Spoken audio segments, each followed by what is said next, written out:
Okay, it is now 2:02. We will get started.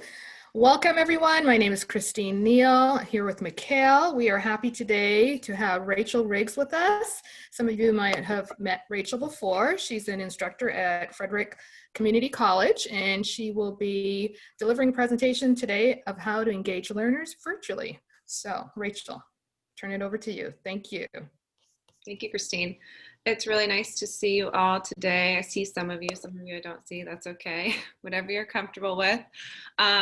Just so you know, if you guys can keep yourselves muted during the presentation and put any questions you have into the chat. Christine's going to keep an eye on the chat box and give me a heads up if anybody's sharing anything there. So please feel free to engage in the chat box. Nice to meet you all. I'm going to go ahead and share my screen now. All right, so today we're talking about engaging activities for teaching ESL virtually.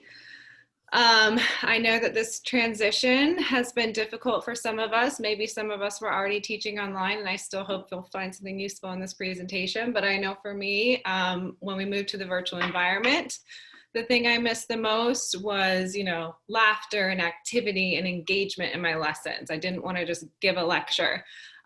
So these are some of the strategies that I've come up with or have learned from other amazing educators like yourselves. Just to let you know a little bit about what we'll cover in this session, I'm going to go over very brief research because we know that might bore us a little bit. And then we're going to talk about how to set up an interactive environment and then some strategies, some activities for engaging your students. I'm Rachel Riggs. Like Christine said, I'm an ESL instructional specialist at Frederick Community College. I just started in this new position on September 1st. Prior to that, I was just one of the ESL instructors. I also serve on the board of Maryland TESOL as the Western Maryland Interest Section Chair. And I'm going to shamelessly plug the upcoming fall conference. The Maryland TESOL Fall Conference is coming up. So if you want more, ideas and inspiration and networking, please check that out. Just to give you some of my background, I started teaching remotely in March, right? So I didn't have any experience prior to that. And I was teaching family literacy classes, basic ESL classes in our grant-funded program, and I taught a bridge to trades class. So I did all of those remotely, and that's when I, started learning a little bit and trying to get creative with my lessons. So some of the research on the effects of engagement, I know we all want our students to be engaged because it's just more fun, right?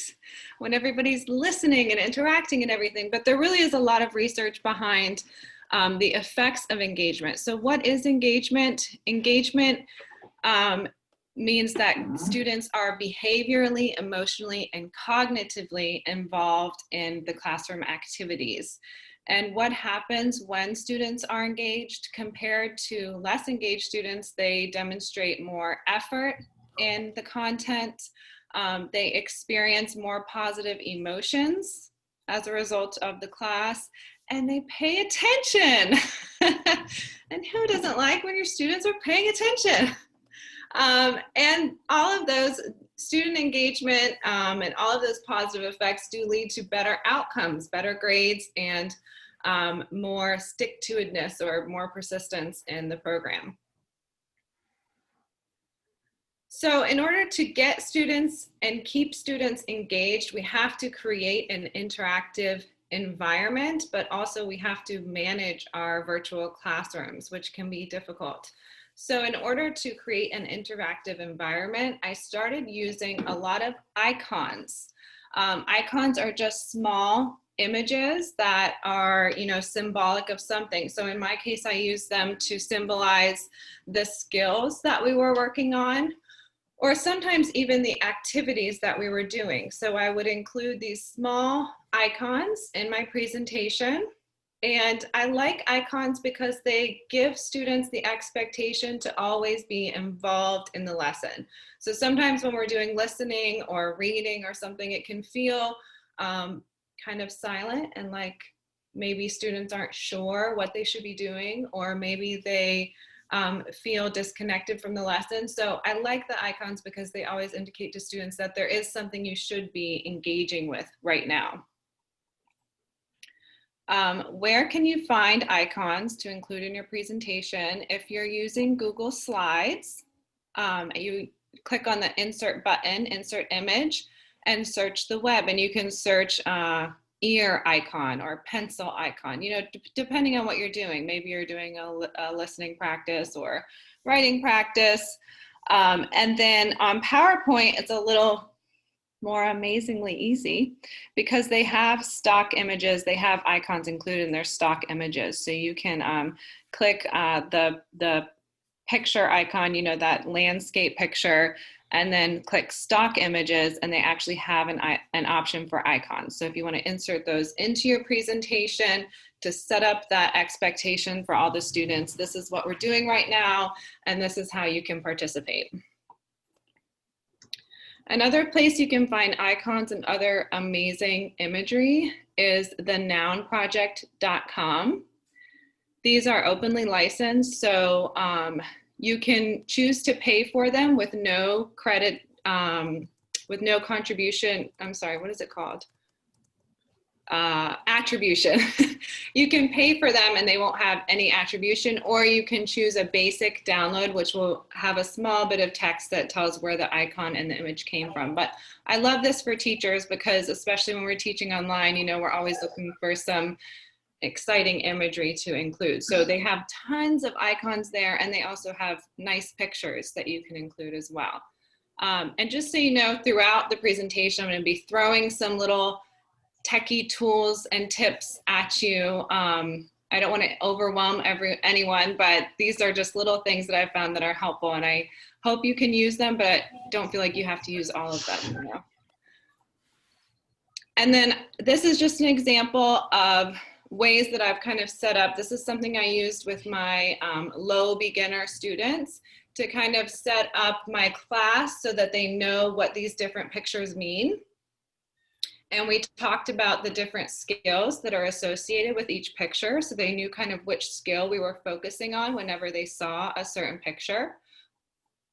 And then I also connected those to parts of the body so that they would think, okay, so actually, even if I'm listening and it doesn't feel like I'm doing anything, I am engaging a part of my body and my mind in the lesson.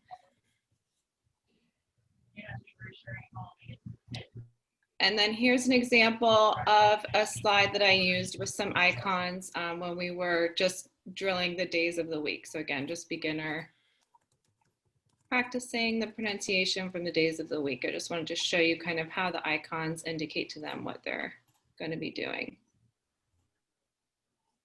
For this one, I wanted them to listen to me as I read the sentence and to write it in their notebook. So again, I used icons to show them what they should be doing. Nice big text so everyone can see. Okay, so I use icons to set up an interactive environment. I also have learned the importance of mastering the mute button. And I know this is going to seem sad to some teachers. It is a little sad, but it's so necessary, I think. I don't want my students to stay muted, right? I always want to hear from my students. Like we're talking about engagement today, I always want to hear from my students and have them participating in the lesson. But we have to face the facts that when we're teaching virtually, sometimes we just need everyone to be muted so that other students can hear what's going on, can hear the instructions, can hear the content, can hear the conversation. So I found early on that it's important to master the mute, as painful as it might be. So how do we master the mute? If you have students who are still developing in their digital proficiency, sorry, I got a little 5-year-old here. Go ask Daddy, please. If you have students who are still developing their digital proficiency, then I really think it's on us as teachers to have a mastery of that tool and know how we can mute everyone, how we can unmute specific people, practice that and prepare those patterns. Just like we would put in our lesson plan, the interaction pattern if we were face-to-face in a physical classroom, be prepared when you go into your virtual classroom. Okay, for this activity, I'll keep everyone muted at first, and then I'll unmute this person and this person so that they can practice, or, you know, just kind of prepare for that.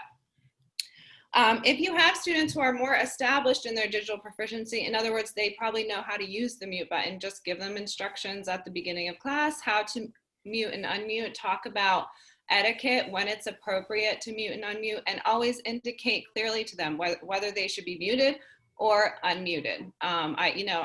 I don't shy away from calling a student out and saying, hey, you know, Bridget, please mute your microphone. And they're usually very responsive to that. Okay, sweetie, go talk to Emily, please. Sorry, guys. They're usually pretty responsive to that. Okay, Levi, well, thank you. This is a struggle. They're usually responsive. So if I ask Bridget to mute herself, you know, she muted herself. And I think it's helpful to them because sometimes they're not aware of whether they're muted or unmuted. So I found a lot of times that people who weren't very familiar with the mute button felt more comfortable when I gave them that specific instruction to do that. This is just an example slide of what I've used to show them how to mute and unmute on Zoom. I know you guys are using Zoom and you're probably very proficient in this by now, so I'm not going to even kind of go over that. So if we have all of our students muted, how can we still keep them engaged? We can, even if they're all muted. And I use a little activity called HANDSWERS. I use this all the time. And, you know, it's obviously 2 words put together. I'm sure you guys could guess what those 2 words are, hand and answers. So HANDSWERS is just basically having your students answer things with their hands. So if they're all muted and we pop them into gallery mode, then we can see, okay, well, it looks like Maria really understood this concept. She's giving me a lot of correct answers.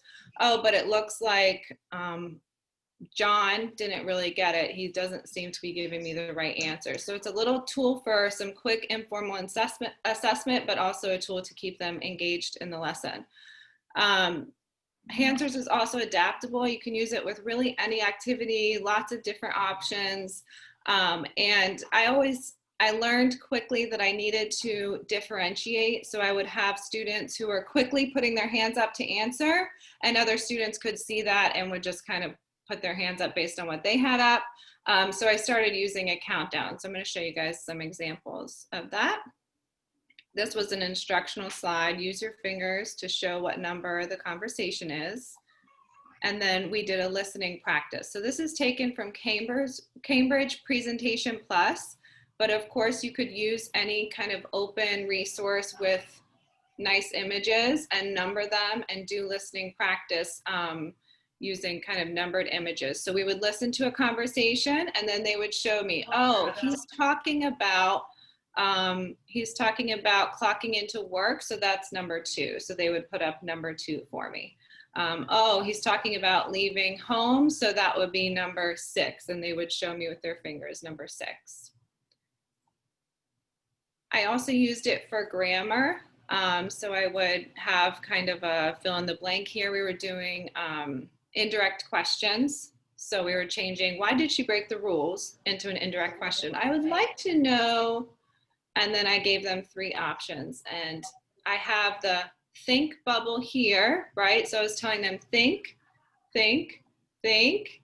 And then if I click, the answers would show up and they knew, okay, it's time to give my answer. Another option would be to use like a timer, a countdown timer. I didn't have as much success with the timer, but if you think maybe that's a better idea for you, you could use a 20-second timer. So everybody has an opportunity to think before they're giving their answers or looking at what answers their peers have given. So that's HANDSWERS. The next thing that I started doing with my classes, I always loved doing role play in class.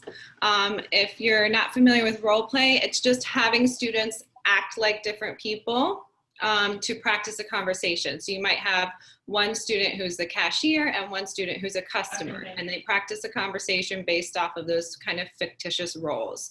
I love role play in the classroom. You have lots of energy. You got students moving around the class. It's great, it's great, it's great. Well, then we're on Zoom, and it was not as great on Zoom, or at least it was a lot harder to set it up. So I started thinking about, okay, how can I really get them into this and get them as excited about it as they were in a real physical classroom?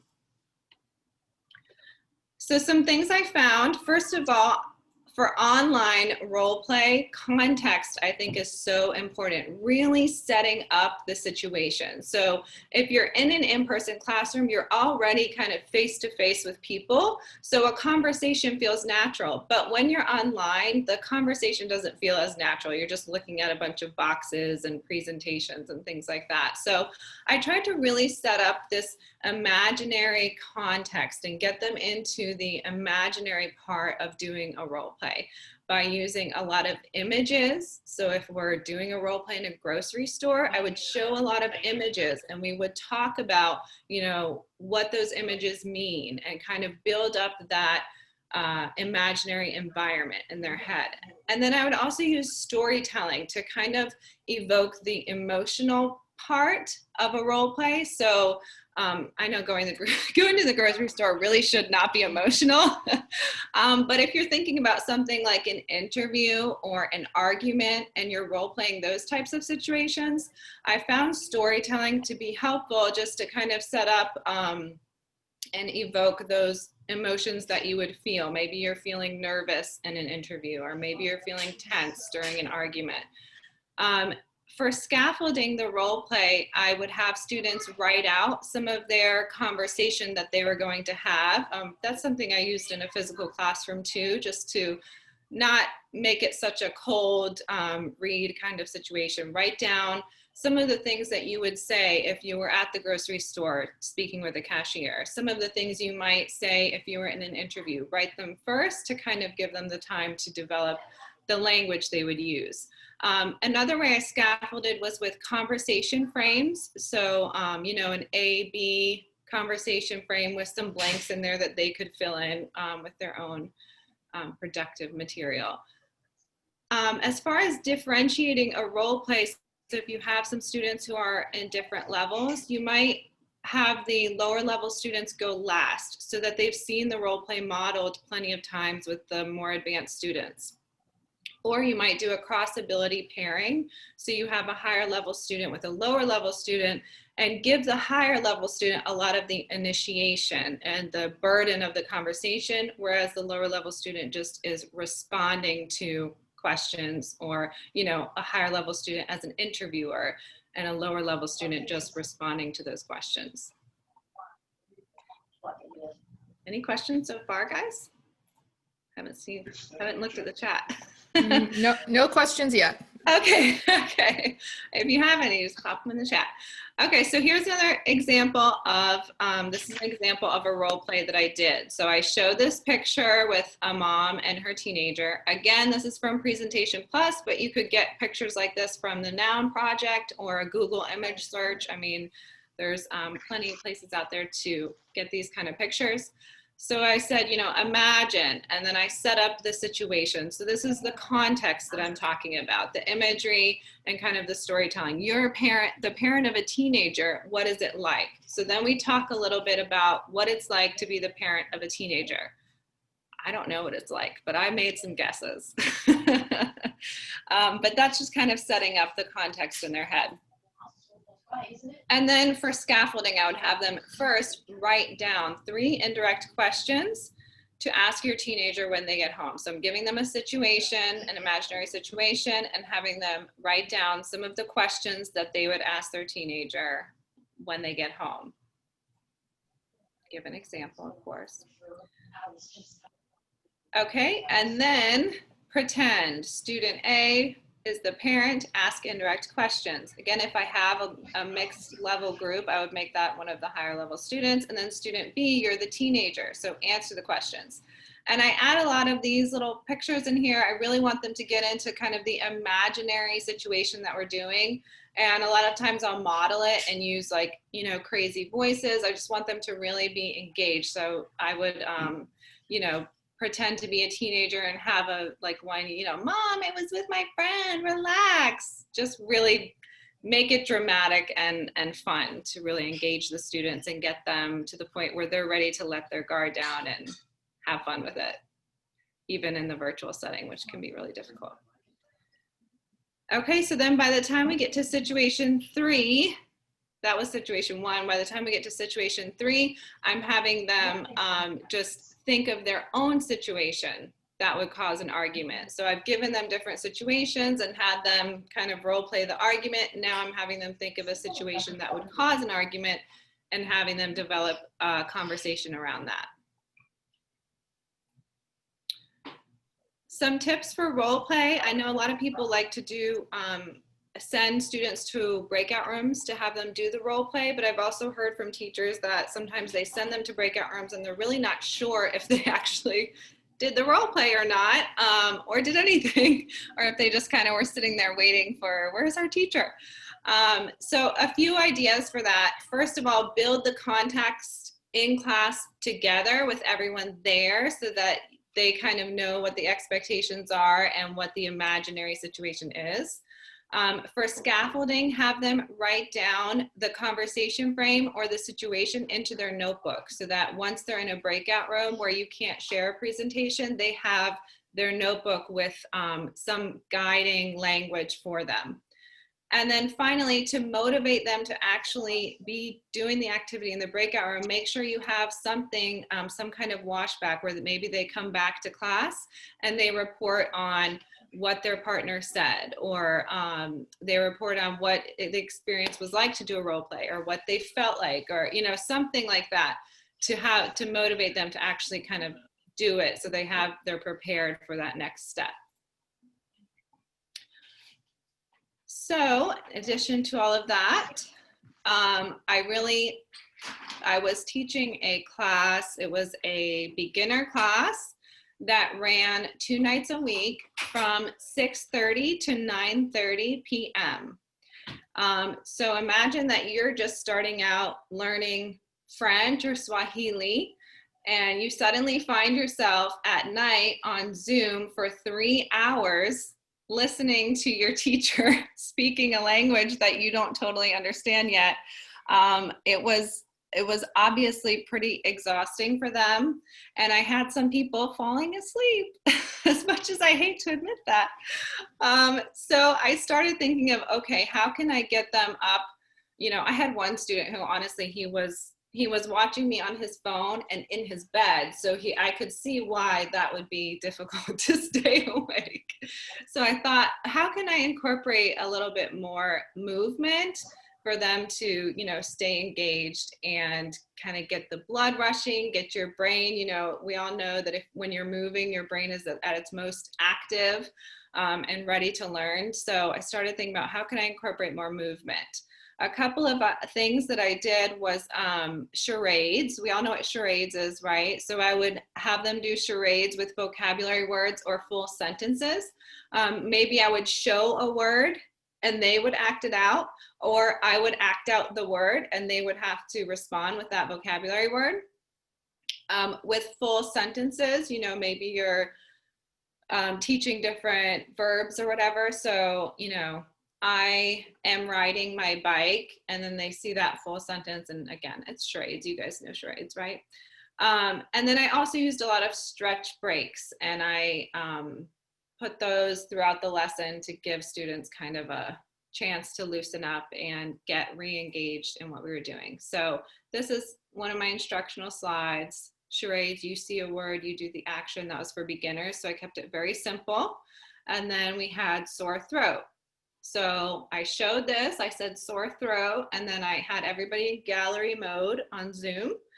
And of course we had some people kind of touching their neck like this, and we had some people pointing toward their ear. Maybe they thought it was an earache. So it gave me a good understanding of where we were with understanding and being proficient with our vocabulary. So it's also kind of a little bit of an assessment, informal assessment too. And then I would show the picture of sore throat. For stretch breaks, I dispersed little stretch breaks throughout my presentations, maybe every 10 slides or so. I made them silly, got everybody laughing. And I also tried my best to include some creative language practice into the stretch breaks. So as they were stretching, maybe they were learning a new idiom, or maybe they were repeating tongue twister or rhyme. There was a time I was saying vocabulary words, and they would have to memorize the order of the vocabulary words as they were, jogging in place or something like that. So just including those little movement breaks, break up the time, and get their brains re-engaged in what you're doing, especially if you're teaching in the evening. I think it's especially important. So this is one of my examples. I used this silly GIF of a cat standing up, and I said, don't stand still. And so I had everyone get up and kind of move around, and we talked about what does stand still mean. So it was like a little bit of language, but also just a little bit of fun, and, a break from, like just hearing someone talk. And here are more. Move your arms, wake up. So like I said, I wanted to include in here some fun tools for you guys. I love using GIFs in my presentations. I find that students really like them too. GIFs are just little animated images, so there's no sound. It's just like those ones that I just showed you. And I love using GIFs, and there's a couple of things that I use them for, which I'll show you in a minute. But first, I just wanted to show you this website. It's called Giphy. And here you can find a whole lot of different GIFs, just those short animated images, and you can put them into your Google Slides or PowerPoint presentations. Or you can actually create your own GIFs. If you have, so here's an example. If you choose, if you upload multiple images to create a GIF, you could have a GIF of some of the vocabulary words that you're going over, right? And so when they see those images, you might have them memorize those 3 words, and then you put the GIF away and have them say, what 3 things did you see in the GIF? So just a little idea of something you could use it for. Or a video. I did this a lot for giving instructions on how to do something on their cell phones or on their computers. So if you do a screen recording of your own computer and you go through the steps, let's say, for example, maybe we're having them sign up for Google Classroom. So I would record my screen as I'm signing up for Google Classroom, and that would create a video. And then I could upload the video here and put it into my presentation so they see it constantly on a loop. Okay, so I click here, click here, click here, click here, click here, click here, and they can see that in a GIF form. Just a couple little fun ideas. Not, don't stress it if it's too overwhelming. All right. Now, a lot of those were ways that I kind of adapted things I was already doing in my classroom to a virtual environment. The good thing about Realia, which are just everyday objects, is that with our students at home on their computers, learning in a virtual environment, they are surrounded by their own belongings. So I thought, wow, if I could really tap into some of the things that they have around them, I could make maybe learning vocabulary a lot more salient, because then every day, if I teach them the meaning of glasses, when they see their glasses sitting next to them on the desk, they might think about my lesson, and they might think about the word glasses and then memorize that word. So I really got excited about using Realia, using what students have around them in their houses to get them engaged in my lesson. So how did I use Realia? As a teacher, you could use your own stuff, right? So maybe if I'm teaching glasses, I'll grab my glasses and show them my glasses and tell them my glasses are pink. That's a lot more engaging, don't you think, than seeing a picture of glasses with the word glasses next to it. Students love to know more about their teachers. So, even just seeing that I have, pink glasses might be a fun and engaging and memorable thing for them, more so than showing them a picture of glasses. So I loved doing that. I would take sometimes my computer, my entire computer, to my refrigerator, open up my refrigerator and have them practice. You know, what does Miss Rachel have in her refrigerator? Oh, she has milk.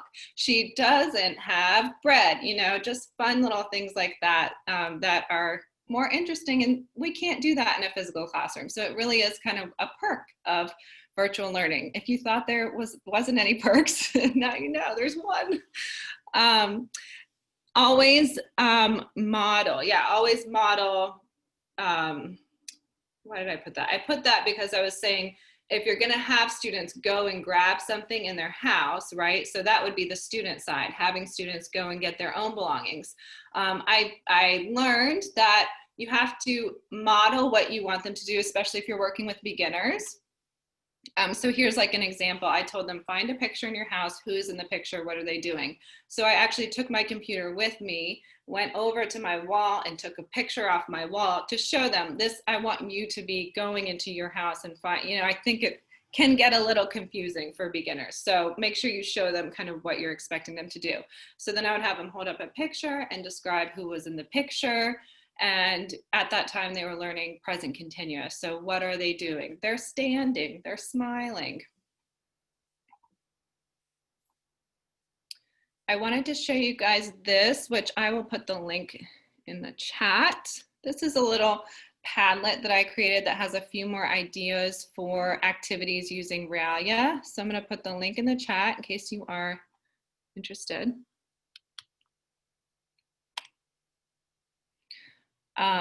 Just a couple more ideas for activities. So go get it.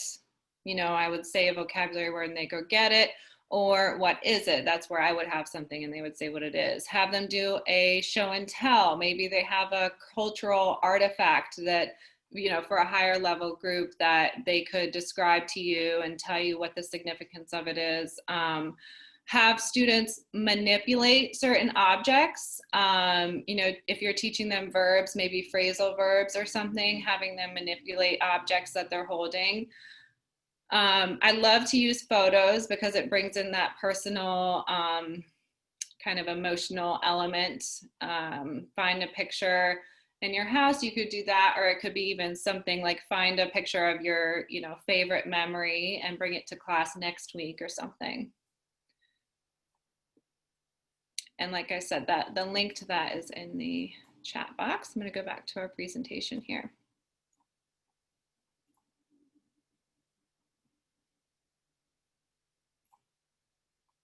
Okay. You guys are seeing the slides right now, right? Give me a thumbs up. Thanks. All right. So I know a lot of teachers like to use videos, and I think in the virtual environment that it's very conducive to showing a video. I just want to share some of my lessons learned and some of the tools that I used for showing videos in class. One of my lessons learned for showing videos in a remote format is to keep them short. I remember I tried to show like a 20-minute video. I had a 3-hour class, so I thought, oh, surely a 20-minute video would be fine. But I found that students would start getting up and cleaning, or, you know, they weren't like sitting down and watching the video. So, you know, just a tip, it's up to you. You know your students better than I do, but I try to keep mine between, you know, 5 and 10 minutes. And then as far as interaction during the video, I would pause the video a lot and ask questions to keep them engaged and teach them different note-taking, different strategies for note-taking, so that, you know, they would be taking notes throughout the video and then be able to answer some of the follow-up questions. And then that leads me to my next one, which is, of course, we always want to motivate them to be engaged in what we're showing them by connecting it to the next activity or to the next kind of assessment piece that you have. A couple of tools for videos, and you may already be familiar with these. I'm sorry if you are. Edpuzzle is a new tool that I started using. It is awesome. I love it so much. It is not only a content library, so it has all YouTube videos, it has TED Talks, it has like We Speak NYC, it has videos that teachers have created. It just has tons of videos, but it's not just that, right? Because that's what YouTube is. You also can add questions to the videos. So if you find a video, let's say it's a TED Talk, and you're like, oh my gosh, this fits in great with my lesson, I want to use this. You could use Edpuzzle to put that into your own content library and then add questions so that as students are watching the video, they can be interacting with it by answering the questions. You can show it in class and the questions will pop up, or it might be something you want them to do outside of class. It integrates very well with Google Classroom, so you can assign it right into Google Classroom if you're using that. And it also keeps a grade book for you. So if students have watched the video, you'll be able to see how much time they spent on each section. You'll be able to see what their answers were to the questions. So it's just a great tool, and you can choose from the content library or you can upload your own videos. So if you have, I used it for like makeup assignments. So if I had a recorded Zoom session from, Wednesday morning and someone wasn't able to come, I would then upload it to Edpuzzle so that I knew which students that weren't in class watched the video, which absent students watched the video. So I used it a lot for making up that class, but you could use it, you could upload your own videos of anything. Another thing I love is We Speak NYC. These are all videos that are designed for English language learners, and they come in multiple levels. So there's beginner videos and then there's, more advanced ones. They come with a whole slew of supplemental materials and activity ideas and pictures. So like maybe you watch the video and then they actually have pictures on the website that you can use in your slide presentation and say, what was happening in this scene? Who was talking? Why was he angry? You can kind of refer back to it using a lot of the materials that they have, and just a lot of engaging content on the whole website. So if you haven't heard of it or you haven't used it, you should definitely check it out. I think you'll like it. So that's showing videos in class. Another thing I like to do is have students create their own videos. This kind of ties in a little bit with the Realia idea, having students create a connection with their own personal items and the target language that you're teaching them. So I would have students, for my beginner students, maybe they go to their fridge and they just record a video of themselves listing the different items in their fridge. I have bananas, I don't have water, things like that. Simple assignment. And you can really be so simple with it. You can have them text you the video. You can have them send you the video in WhatsApp if that's what you use to communicate with students. You can keep it so super simple. And of course you can get fancy with it with all the tech tools that are out there, but that's what I love about it, is that with students who are overwhelmed with technology right now, this is just a really simple way for them to practice their speaking outside of class. And then also, if you have more advanced students, maybe having them do an interview with a family member or a friend. A lot of people are feeling very isolated right now, so it might help them to kind of sit down and connect with someone and learn more about someone. Or you can have them do like a journal entry. One time I had my students just respond to a prompt, but speaking, because I wanted them to get that speaking practice. There's plenty of opportunity for them outside of class to do writing practice, and that's what we focus on a lot, but we're not always sure if they're getting speaking practice. So I like using videos for that purpose. And then in order to, like, if you're doing a remote class and you want to use the videos that the students have created, you might have them show their videos, and then they can pose questions to the class, right? So if you're having all the students create videos for homework, have them present their videos to the class during a remote session. Or you can use videos in class to elicit language. So have them kind of write a summary of the video. What was the main idea of the video and what were some of the details in the video? Just some ideas for how to include the language practice while you're in class. Another great little tech tool that's really cool, maybe you've heard of it, I know it's very trendy right now, is Flipgrid. So Flipgrid is a website where you can create an account and you post a discussion topic. So you'll post a topic using a short video, kind of like a writing prompt, but with speaking, obviously.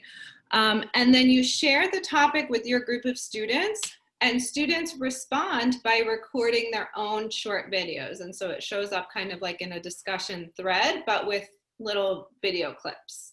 So from the teacher and then from each of the students, and then students can then respond to each other. Rachel, we had one question. Margaret wanted to know, how do students share their videos with the class? Okay, so you're saying if you're using just not using Flipgrid, is that right, Margaret? You're just talking about if they have a video on their phone. Yes, just a video on their phone, yeah. Yeah, okay, so what you can have them either, oops, sorry. I have had them send me the videos ahead of time. If you're using Google Classroom, they can upload their videos into the stream on Google Classroom, and then you could share your screen and show the videos. If they have their phones and you can teach them how to share their screens, then they could show the video that way by using the screen share that's in Zoom. Or again, if you don't think that they're prepared to share their own screens, you might have them email it to you and you share it via your email account, or you might have them send it to you in WhatsApp. WhatsApp does have an application for computers, so you can download WhatsApp on your computer and then pull it up during class and show the different videos that students have sent you on WhatsApp. So there's a few different options for that. I don't know if anybody else has good ideas for that, please feel free to throw them into the chat box for Margaret. I know some things, but I don't know everything. And Rachel, we had an earlier question I think I missed. Judd wanted to know, how can teachers get information to students in breakout rooms using slide, whiteboard, and or show screen? I guess that's more of a Zoom question. Okay, can you repeat it one more time, Christine? Sure. How can a teacher get information to students in breakout rooms using slide, whiteboard, and or show a screen? Yes, unfortunately, Zoom does not have any capabilities for that. So you have one option, which is the broadcast option. So if you send everybody into breakout rooms, there is a button that says broadcast. If you click on that, you can enter a little message and it will show up on their screens. However, it shows up in the tiniest font you could imagine. I mean, it's not super functional. It's not great. It's an option. So if you want to kind of give them more instructions, you could use the broadcast feature. Other than that, I would say I always have my students write things in their notebook before they go into breakout rooms, because unfortunately there just isn't a convenient way to share like something on your screen with them. You can't do that when they're in breakout rooms. If you have students who are pretty familiar with Zoom, you could choose one person in the group to be the screen sharer and have them go and locate whatever it is you're wanting them to share. Maybe it's in Google Classroom, or maybe it's in a text message you've sent them or something. You can appoint someone to be kind of the leader of the group, and once they're in the breakout room, they can share their screen with whatever content you've provided to them. Unfortunately, you as the teacher, if you're not in the breakout room, you cannot share your screen with them. So it's very inconvenient, and I think we should all email Zoom and tell them to change that. So that is the end of my presentation. I would love to give you guys 15 minutes of free time in your day, because I know teachers don't ever take advantage of their free time. But if you have any questions, I'm happy to answer them. These are some ways that you can contact me or reach out to me. I really appreciate everyone attending today. And if, like I said, if you have any questions, I'll hang out here as long as you guys want to chat. Thank you, Rachel, so much for sharing all these wonderful tips for engaging our learners. If you guys want to stay on for a little bit, you're welcome to do so. I put a link to our survey in the chat. Please take a few minutes and complete that. That's important to us so we can get feedback on offering you more helpful workshops. Anyone has any other questions? How do you share? Go ahead. How do you get the what you want us to evaluate? Where do we go? Just click on this? Sorry, we lost you for a second. Could you repeat? I'm trying to find out where to go to give you your feedback. Okay, This is so Grace Brown. if you look in the chat, I put a link in there. I can put it in again. It's to a survey Link in link. chat. Look in your chat. Okay. Okay. Okay. And just put feedback there. You can click on that link. It says Okay, HTTPS where it says- SurveyMonkey. Oh, okay. I see it now. Thank you. You're welcome. Thank you. Sandra asked me, what is Bridge to Trades? Sandra, Bridge to Trades is, we run IELCE, IET classes at Frederick Community College. So those are kind of workforce preparation classes to transition students into jobs. So Bridge to Trades was a class that taught about the various trades opportunities for jobs in the trades industry, but also with language element and language support. Just to answer that question. I'm trying to see any more questions. Ilana asked if there's a way to watch this presentation again. Christine, am I correct in saying there will be a recording, right? Yes, we have been recording, and I will share the recording with everyone. I think we had a question if the slides would be shared. I said I would ask you about that. So Yeah, absolutely. I'm happy to share those. How many students and age group? Judd, typically in my classes, I would have maybe 15 students. And I teach adults. So they, we're all 18 or older. I've had senior citizens in my classes. So a big range there. Thank you. No problem.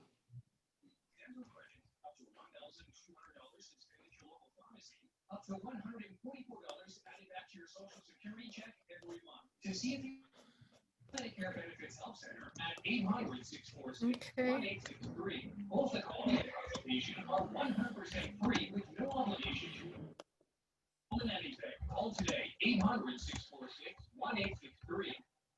Okay, Sandra, I want to have my beginners write their addresses. I'm gonna just take myself off mute and try to explain it. I can't type that fast. So they're ranked beginners, and like I want to have them write out for like a job interview where they have to write their address. And a lot of them will like leave off the house number, for example. But it might be a privacy issue. They might not want the other students in the class to know where they live or know their phone number. So, or even just basically to have any kind of a worksheet, some kind of worksheet where the students are writing, where I can see what they've written and corrected without having it be like in front of the whole class, they didn't spell something right. You know what I'm saying? Like worksheet or something.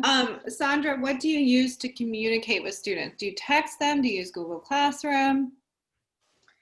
I use WhatsApp. Use WhatsApp. Okay, perfect. So in WhatsApp, what I've done in the past with beginners is have them write things in their notebook, send it to me in WhatsApp. And in WhatsApp, there's actually a markup feature. So if you get a picture, you can click on, it's like a little marker. You click on the marker and you can write notes on the picture. So for example, if you have a student write in their notebook their address and it's missing the zip code, right? You could use that and write on the picture zip code ? And send it back to them. And then have them send you another version. Does that make sense? So this would be something that I would do outside of class because that's a lot of, I got maybe 6 students, and if they're all doing that, I'm trying to respond to each one. Yeah, you could do it outside of class. you know, usually if you have them doing something, it's going to be pretty staggered anyway. So you might have one student who finishes quick and you can kind of respond while the other students are still working. But yeah, I would say with addresses, since it is such a sensitive kind of thing, I would probably have that done outside of class. With other writing activities, you know, they can actually write on the screen. I don't know if you've ever used Annotate. And if they're using their phones, so I've been looking into Annotate, and when they're using their phones, there's no text to write. They have to like, draw with their finger. Yeah. Okay. No, there's no workaround for that. There's no workaround that. Unfortunately, again, we should all reach out to Zoom about that because no workaround on that. I'm trying to think of another idea. Another idea, Sandra, but this wouldn't be handwriting, this would be typing. Another idea is to use a Google Doc. You can email them out the link to a Google Doc. And if you're presenting the Google Doc, right, so each student goes and opens the link and they write into the Google Doc whatever you're wanting to see them write. If you're presenting the Google Doc live, then they can actually see their responses there and you can give them feedback as it's appearing on the screen. So again, probably not a good idea with addresses, but with other things, if you're wanting them to write sentences with can and someone forgets a period, then they can all see that sentence and they can see the corrections that you're making. So so they all open the same document. They all start typing in what they want, and it maybe tells the name of which student it is. And I have a markup kind of thing in the document, or I tell each student, you know, you forgot the period or capitalize or something, and then we're all working on it together. Yeah. Okay. Almost like a whiteboard kind of idea because it works a little better than the Annotate on the cell phone. So yeah, it would be live and everybody would be contributing and seeing as everybody's adding things. So they're starting in Zoom and I'm talking to them, and then I say, go to your. And then what I would do is send them the link to the Google Doc in the chat box. So if they can open the chat box, they can click on that link and it will open it up for them. Great. I've just put a note in the chat box. We've done this before, but I'm happy to do it again. If anybody wants to kind of get together to have a practice Zoom session, please email me, cneil@mcale.org, and I can coordinate a time. A few of us, we want to just try out some things. I'm happy to do that. How do you look at, if you have a recording, like if you video this and you want to review it, how do you do that? Where do you go to get that? It depends on where you have, so in the Zoom web browser settings, right, zoom.us, the website, when you open your account, in your settings, you will either have your recording saved to the cloud or saved to a local destination, which would be your computer. So if you're having your recording saved to the cloud, then they're all going to be in the Zoom web portal. So you want to go to zoom.us, and on the left-hand side, I mean, I can show you, there is a tab that says, oops, sorry. There's a tab that says recordings. So all of your recordings, if you're having them saved to the cloud, they'll be in the Zoom web portal. If you're having them saved to your own computer, then there should be somewhere on your computer a folder called Zoom where they're going automatically every time you end a meeting. Okay, thank you. Sure.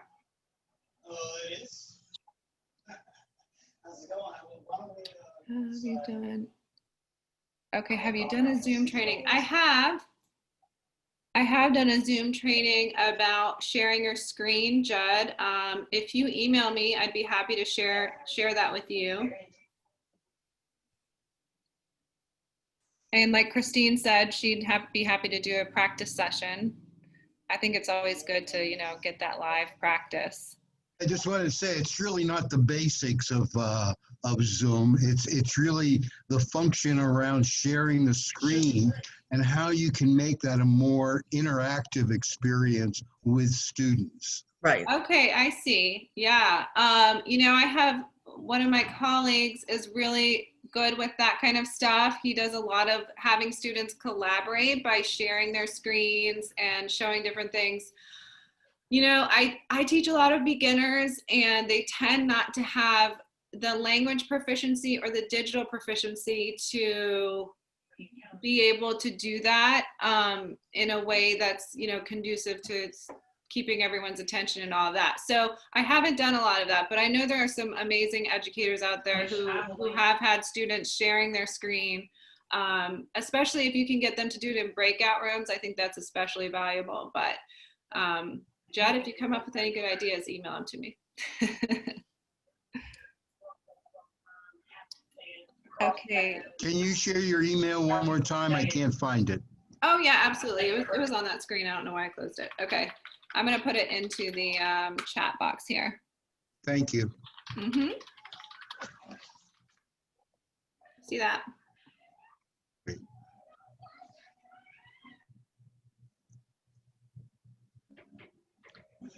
You're welcome, Yesenia. Thank you for coming.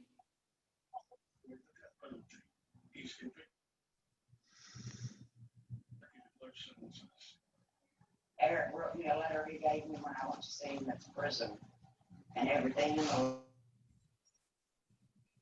letter was blaming the girls. Well, I'm happy to answer any more questions. Does anyone have any more questions? Oh, thank you, Jessica. I'm glad you found it useful. I think there's one more we may have missed. It says, oh, now I'm missing it.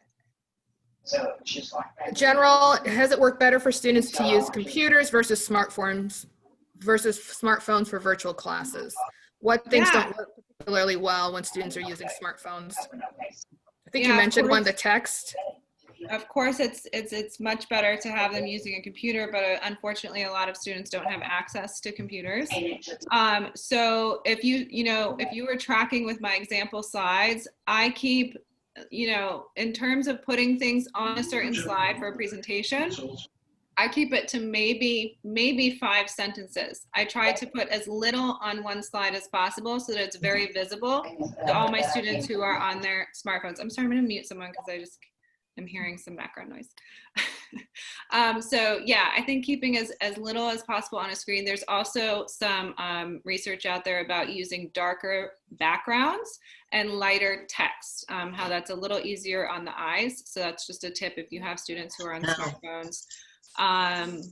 Using nice big images that they can see. Also teaching them the old pinch and zoom trick. So if they're on a smartphone, right, and they put 2 fingers on the screen and then move their fingers like that, they can make the content bigger.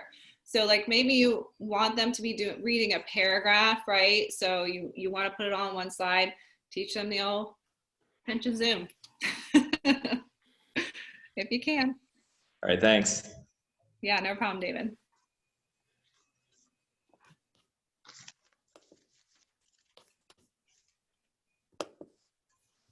And I also know, I just want to throw out there that there's, if you contact local libraries, school systems, colleges, what else? There are even some like nonprofits that are loaning devices. So you might look into what's available in your area. Someone shared a link with me this week that was, it was devices for sale, laptops for sale for $50. So if you want to email me, I could dig up that link for you and send it to you.